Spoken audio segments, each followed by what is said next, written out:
எத்தே என்னம்மா இப்படி உட்கார்ந்து அழுதுட்டு இருக்கா? எத்தே வெங்காயத்தை வெட்டினா வெங்காயத்துல தண்ணி தண்ணியா வருது தேய். வெங்காயத்துல தண்ணி தண்ணியா வருதா? உன் கண்ணுல எல்லாம் தண்ணி வருது. ஆமா தேய், அது அழுவுறது இல்லாம என்னையும் சேர்த்து அழ வச்சுட்டு என்னால வெங்காயம் வெட்ட முடியல தேய். கண்ணுல இருந்து தண்ணியா ஊத்துது தேய்.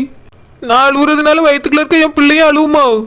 ஐயோ ஆமா அப்படிதான் சொல்லுவாங்க. தாய் சிரிச்சா வயித்துல இருக்க பிள்ளையும் சிரிக்கும், தாயால தான் வயித்துல இருக்க பிள்ளையும் அழுவானே. நீ இப்படி வெங்காயத்தை வெட்டி மூக்கு சிந்திட்டு இருந்தா பிள்ளை உள்ள அழுதுட்டானே கிடக்கா. உன்னை யார் இந்த வேலையில பார்க்க சொன்னது? அவளை வேலை பார்க்க சொல்லிட்டு சும்மா பார்த்துட்டு இருக்க வேண்டியதானே? எத்தே நானே வெங்காயத்தெல்லாம் வெட்டி காயையும் வெட்டி சமைக்கலான்னு பார்த்தேனா நின்று என்னால சமைக்க தான் முடியாது. காயாவது வெட்டி அவளுக்கு கொடுத்துடலான்னு நினைச்சேன் தேய். ஆனா வெங்காயம் வெட்டதுக்குள்ள கண்ணுல இருந்து தண்ணியா வந்துட்டு இருக்கு தேய். என் பிள்ளையும் இது பாதிக்குமோன்னு நினைக்கும் போதுதான் கொஞ்சம் பயமா இருக்கு தேய். நீ முதல்ல வெங்காயத்தை வெட்டறதை நிறுத்து. அவ மாசமா இருக்கும்போது ஒரு வெங்காயத்தை வெட்டல, ஒரு வெள்ளை கூடையே உரிக்கல. நீ இப்ப வேலை செய்யறத பார்த்துட்டு அவ சும்மா இருக்கா போல்க. நீ அவளை கூப்பிட்டு வேலை செய்ய சொல்லி நீ சும்மா இருக்க வேண்டியதானே? உன்னை யார் இந்த வேலையில செய்ய சொன்னது? எத்தே அது உங்க மகன் தான் சொன்னாரு தேய். ஒழுங்கா வீட்டுல வேலை பாரு, எங்க அம்மைக்கு பிடிச்ச மாதிரி நடந்துக்கா, இவளை கஷ்டப்படுத்தாதுன்னு சொன்னாரு தேய். அப்பதான் எனக்கு தோணுச்சு அத்தை விட்டு இத்தனை நாளா நம்ம பிரிஞ்சு போயிட்டோமே நீ. அதான் இனிமே உங்களை கஷ்டப்பட கூடாது, உங்களுக்கு வேலை கொடுக்க கூடாது, நானே செய்யலான்னு செஞ்சுட்டு இருக்கேன். சரிதாம்மா, ஆனாலும் நீ இப்ப மாசமா இருக்க பத்தியா? இந்த மாதிரி வேலை செஞ்சுட்டு அழுதுட்டு இருக்க கூடாது. நீ என்ன செய்யறியோ, நீ என்ன நினைக்கிறியோ அதே மாதிரி தான் வயித்துல இருக்க பிள்ளையும் இருக்கும். நீ இப்படி அழுதுட்டு இருந்தா வயித்துல இருக்க பிள்ளையும் அழும்ல. முதல்ல நீ இடத்த விட்டு எழுந்துரு. இல்ல தேய் வேண்ட தேய், காய் மட்டும்தானே நானே வெட்டி கொடுத்துருவேன். அவ சமையல் வேலையெல்லாம் செய்ய வேண்டியிருக்கலாம், அதனால சமைக்கட்டும். உன்னை காய வெட்ட வச்சுட்டு அந்த குமரி என்ன பண்ணிட்டு இருக்கா? அடுப்பங்கரையில வேலை பார்த்துட்டு இருக்காளோ?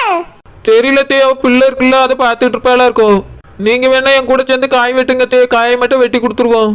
அவ சமைச்சிருவாள்ல. ஏன் அந்த குமரியால இந்த காய வெட்டி சமைக்க முடியாதோ? அந்த அளவுக்கு பெரிய இவளாயிட்டாளோ? பிள்ளை வச்சிருந்தா வேலை செய்ய முடியாதோ? நாங்களும் பிள்ளைய வச்சுக்கிட்டே வேலை பார்த்தவியதான். அதனால எல்லா வேலையும் அவளே பார்க்கலாம். நீ எழுந்து முதல்ல தூரவோ. இல்ல தேய் வேண்டாம் இருக்கட்டும், நானே காய் மட்டுமாவது அவளுக்கு நறுக்கி கொடுத்துருவேன். நீ சும்மா இரு, நான் அவளை கூப்பிட்டு வேலை சொல்லி. ஏய் சின்ன குமரி, சரோஜா. என்னத்தே? ரூம்ல போய் உட்கார்ந்து என்ன பண்ணிட்டு இருக்கா? என் மகன் அழுதானா, அவனை தூங்க வச்சுட்டு வரேன் தே. தூங்க வச்சுட்டா வெளிய வரணும். இவ்வளவு நேரம் அங்கேயே இருக்கற, கூப்பிட்டு வரதான் வெளிய வரா. நீ சேர்ந்து உறங்கிட்டியா? இல்லத்தே, அவன் கையில தான் இருந்து தூங்கினா, இப்பதான் படுக்க வச்சுட்டு வரேன். சரி, வீட்ல வேலை செய்யணுங்கிற நினைப்பு இருக்கா இல்லையா உனக்கு? இந்த பிள்ளை மாசமா இருக்கா, காயெல்லாம் எடுத்து வச்சு வெட்டிட்டு இருக்கா சமைக்கலான்னு. உனக்கு அந்த அக்கறையே இல்லையே. பிள்ளைய பார்த்துக்கிட்டே உட்கார்ந்திருந்தா நேரத்துக்கு சாப்பாடு வாய்க்குள்ள வரேன்னு நினைச்சிட்டியா? இல்லத்தே, சமைக்க வரணும்னு தான் நினைச்சிட்டு இருந்தேன். ஆதி அழுதானா, அதனால தான் தூங்க வச்சுட்டு வரலாமேன்னு போனேன். பிள்ளைகள்னா அழதான் செய்யும். கொஞ்சம் அழ போட்டுட்டு வேலை பார்க்கலாம். இல்லைன்னா நான் தான் குத்துக்கல்லு மாதிரி இருக்கலாம், என்கிட்ட எடுத்துட்டு வந்து தந்தது நீ வேலை பார்க்க வேண்டியதானே? பால் கொடுக்க நேரம் மட்டும் எடுத்தா போதும். ஓயாம மடியிலே வச்சு உறங்க வைக்கணும்னு அவசியம் கிடையாது. போ, போய் வேலையை பாரு.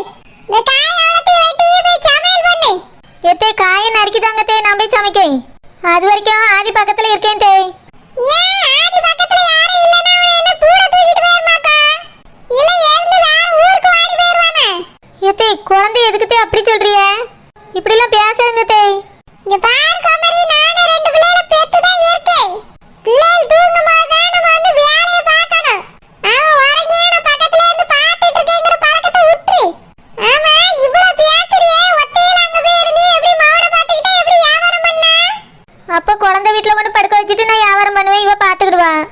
என் வீட்டுல வேலை பார்க்கும்போது என் பக்கத்திலே படுக்க வச்சுட்டு தான் வேலை பார்ப்பேன். அப்ப இதுல கொண்டாந்து படுக்க வச்சுட்டு இங்க உட்கார்ந்து வேலை பார்க்க வேண்டியதானே குமரி? அவனை கொஞ்சம் வெளிச்சம் பாப்பால, ரூம்குள்ளே போட்டு அடைக்கிறீ எதுக்கு? எத்தே, ரூம்ல ஃபேன் கிடக்கல, காத்து இருந்தா நல்லா தூங்குவான், அதனால தான் ரூம்ல படுக்க வச்சிருக்கேன். இப்பவே நல்லா சோகிச்சு காட்டுங்க. தூக்கிட்டு வந்து இதுல கடத்தி நம்மள எட்டி பார்த்துக்கிடலாம்.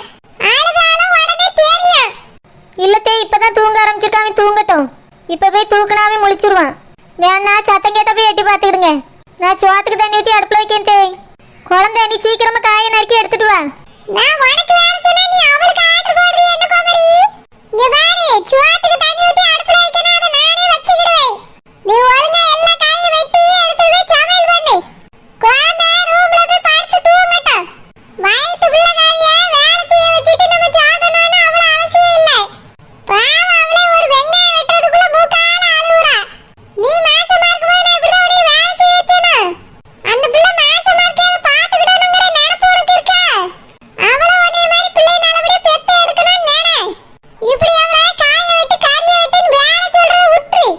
எத்தே உட்கார்ந்துருந்து தானே காய் வெட்டுறா, இது என்ன பெரிய வேலையா? நான் நீ வேற வாங்குனேனா அந்த பெட்டிலே தான உட்கார்ந்திருந்தேன். நேரத்துக்கு எல்லாத்தையும் கொண்டு வந்தானே உனக்கு வாயில கொடுத்தேன். அந்த மாதிரி நீ இவள பாத்துக்கிறியே சொல்லிட்டேன். என்னாலலாம் எவளையும் பார்க்க முடியாது, எனக்கு வயசாயிட்டு. நீ நான் இவள பாத்துக்கிடணும், இவ தான் உன்னைய பாத்துக்கிடணும். ஏய் குழந்தை, என்னத்தே? நீ போய் ரெஸ்ட் எடுப்பா. எல்லா வேலையும் நீ அவ பாப்பா. சரி தேய். ஏய் கோமரி, உட்கார்ந்து காய வெட்டு. நான் சுவாத்துக்கு தண்ணி ஊத்தி வச்சிட்டு வரேன். இவ அடுப்பங்கரைக்கு போறவ, இவ ரூமுக்கு ஓடியா? நான் காய் வெட்டினா என் பிள்ளை யார் பாப்பா? இதை சொல்லியாச்சுன்னா நம்ம மேல கோவப்படுவாவ. நானே பிள்ளையும் பார்த்துக்கிட்டானே இவளுக்கு சமைச்சும் கொடுத்துடணும். என் பிள்ளையாவது யாராவது இருந்து பார்த்துட்டா தான் நான் வேலை செய்ய முடியும். இந்த வீட்டுக்கு வந்தாலே இது ஒரு பெரிய தொல்லை. ஏ டோப்பாமண்டே, நீ எதுக்கு வந்து காய வெட்ட உட்காந்தா அத்தையை வெட்ட சொல்ல வேண்டியதானே? நான் தான் சொன்னேன்ல, அவிதானே சோத்துக்கு தண்ணி ஊற்றி வைக்க வரேன்ட்டு ஓடியாவே. ஆமா, உன்னால இந்த காயை கூட நறுக்கி தர முடியாதோ? ஏ டோப்பாமண்டா, அங்கேயே ஒரு வேலையும் செய்யல, சமைக்க கூட இல்லை. என்னால் எழுந்து உட்காரவே முடியல, எனக்கே படுத்து கிடக்கலாமான்னு இருக்கு. அதனால தான் கண்ணில் தண்ணியாக வருது, வெங்காயம் வெட்ட முடியலன்னு சொன்னேன். அத்தை எலும்புன்ட்டாவ. நீ அவியலை வெட்ட வச்சுட்டு நீ போய் சமைக்க வேண்டியதானே? சொன்ன எங்க கேட்காவ? என்னதான் நீ செய்யணுங்காவ. என் பிள்ளை யார் பார்த்துக்கிடுவா? நீ ரூமுக்கு போயிட்டியனா? சரி, அப்படின்னா நான் உன் ரூமில் போய் படுத்து கிடந்து உன் பிள்ளையை பார்த்துக்கிடி. நீ சமைச்சிட்டு வந்து அவனை பார்த்துக்க. நீ தூங்கிறாத ஆள் தானே, வந்து கூப்பிடு. சரி பார்த்துக்கிடி. என்னதான் இவ்வளோ பார்த்தாலும் நான் பார்த்தமா இருக்குமா என் பிள்ளைய? முடிச்சிருக்க நேரம்லாம் இந்த வீட்டில் வேலை செஞ்சுட்டே தான் இருக்கணும். பிள்ளை ஒரு நேரம் கூட நான் தூக்கிடக்கூடாது. அங்கே கூட வேலையும் பார்த்துட்டு பிள்ளையும் பார்த்துக்கிடுவேன், சந்தோஷமா தான் இருந்து. சரி வேகமாக காயை நறுக்குவோம். மம்மி மம்மி மம்மி, இங்க வாங்க மம்மி. என்ன பிரியங்கா? மம்மி டாடி வந்துட்டாங்க மம்மி. உங்க அப்பாவா? எங்க? மம்மி டாடி ஏத்த வீட்டுக்குள்ள போனாங்க மம்மி. ஏத்த வீட்டுக்குள்ள போனாரா? வேற யாரையாவது பார்த்துட்டு உங்க அப்பான்னு சொல்லாத. இல்ல மம்மி, டாடி தான், நான் நல்லா பார்த்தேன். நான் வெளியே நின்று ஃபோன் பேசிட்டு இருந்தேனா, அப்ப நான் ஒரு கார் வந்துச்சு, அதுல இருந்து இறங்கி டாடி தான் உள்ள போனாங்க மம்மி. கூட அந்த ஏத்த வீட்டு லேடியோட அண்ணனும் போறாங்க மம்மி. யாரு, உன் மாமனாரா? அவரை மாமனார்லாம் சொல்லாதீங்க மம்மி, அந்த லேடிக்கு அண்ணன் அவ்வளவுதான். பிரியங்கா, நீ நல்லா பார்த்தியா? அது உங்க அப்பா தானே, வேற யாரையும் பார்த்துட்டு சொல்லாத. மம்மி நான் நல்லா பார்த்தேன் மம்மி, அது டாடி தான். ஜெயில இருந்தவரு எப்படி இங்க வந்தாரு, நானே ஷாக் ஆயிட்டேன் மம்மி. எனக்கு அதிர்ச்சியா தான் இருக்கு. அந்த மனுஷனை எங்க கொண்டு போய் போட்டாலும் மறுபடியும் செவுத்துல அடிச்ச வந்த மாதிரி அங்கேயே போய் விழுறாரு. நாம எப்படி தனியா இருக்கோமோ அது மாதிரி அவளும் தனியா இருக்கட்டுமேன்னு பார்த்தேன். உங்க அப்பா என்னடானா அதுக்குள்ள வந்துட்டாங்கன்னு சொல்லியா? எப்படி வந்திருப்பாரு? மம்மி ஜாமீன்ல எடுத்திருப்பாங்களா இருக்கும்.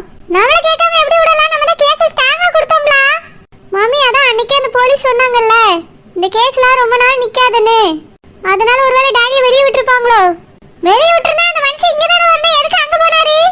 மம்மி எப்படி மம்மி டாடி இங்க வருவாங்க? நம்ம தானே டாடி மேல கேஸே கொடுத்தோம். கேஸ் எதுக்காக கொடுத்தோம்? நம்ம கூட இல்லாம அங்க போய் இருக்காருன்னு தானே கொடுத்திருந்தே.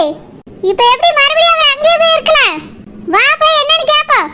மம்மி அந்த வீட்ல அந்த ஆள்லாம் வேற இருக்காங்க, நம்மள ஏதாவது செஞ்சிரு போறாங்க மம்மி.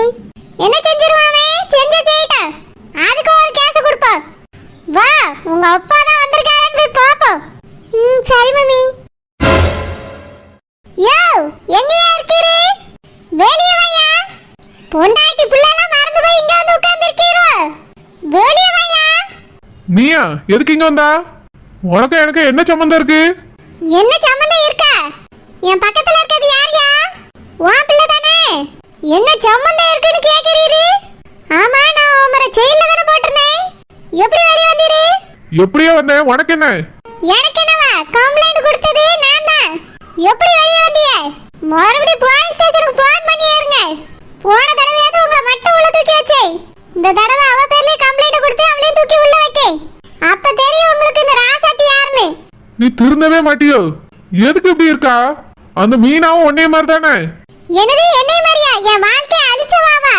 நான் நல்லா வாழ்ந்துட்டு இருந்த வாழ்க்கையை அழிச்சிட்டா. அவளெல்லாம் என் கூட சேர்த்து வச்சு பேசாதங்க. உன் வாழ்க்கைய ஒண்ணு அவ அழிக்கல, அவ வாழ்க்கையை தான் நீ அழிச்சிட்டு இருக்கா. ஆமா, அழிச்சவ. என்னதான் இருந்தாலும் நீங்க முதல்ல என் கழுத்துல தான் தாலி கட்டி இருக்கீங்க. எனக்கு உங்களுக்கு தான் சட்டப்படி கல்யாணம் நடந்திருக்கு. அவ இடையில வந்து பூந்துட்டு நம்ம பிரிச்சுட்டா. அவளா வந்து பூந்தா? ஆமா, அவதான் வந்து பூந்தா. இதோ இவர்தான் அவ கழுத்துல தாலி கட்ட சொன்னாரு. அதுல வந்து பிரச்சனை தான் இல்ல. அப்ப எதுக்கு நீ அன்னைக்கு தாலி கட்ட சொன்னா? எல்லா தப்புக்கும் நீ தான் காரணம் ராசாத்தி. தாலி அன்னைக்கு ரூம்க்குள்ள வச்சு தான் கட்டி இருந்து. மூத்த பொண்டாட்டி இருக்கும்போது ரெண்டாவது கல்யாணமே செல்லாது. நீர் எதுக்கு எங்க வந்து இருக்கீரு?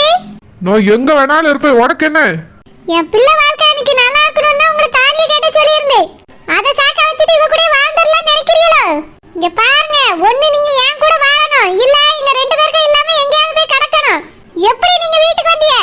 இங்க பாருங்க, இவர் எப்படி வீட்டுக்கு வந்தாருன்னு போய் போலீஸ்ல கேளுங்க. இனி எங்க வீட்டுல வந்து நின்றுட்டு இப்படி மிரட்டல் உருட்டல்லாம் இருக்கக்கூடாது சொல்லிட்டேன். வெளியே போங்க. போக முடியாது, என்னைய பண்ணுவா? இங்க பாருங்க, உங்க புருஷன் மாதிரி நான் பார்த்து சும்மா இருக்க மாட்டேன். வா போன்னு பேசுனா என் மாப்பிள்ள முகத்துக்காக தான் சும்மா இருக்கேன். மரியாதையா வெளியே போயிருங்க, இல்ல நடக்கிறதே வேற.